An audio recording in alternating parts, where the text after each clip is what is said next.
জংলার পাখি পোষ মানে না থাকিয়াও পিঞ্জিরায় আমি ছাড়া পাখিটার কে যেন পোষ মানা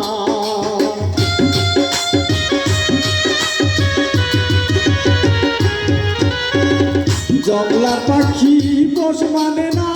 থাকিয়াও পিঞ্জিরায় আমি ছাড়া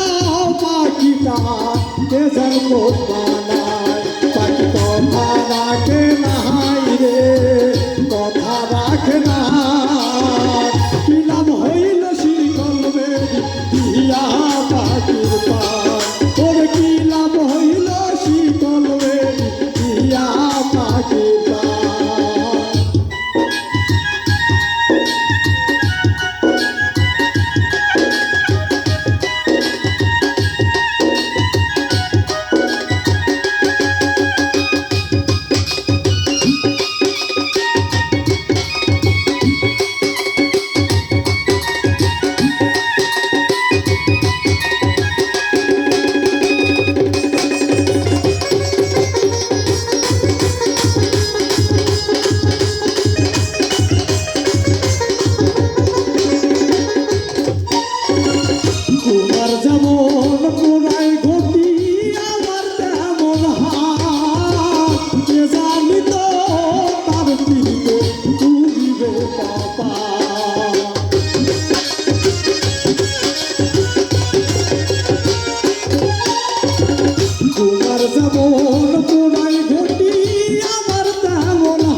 শিকল বেরি দিলেই কি আর কাউরে বান্ধা রাখা যায়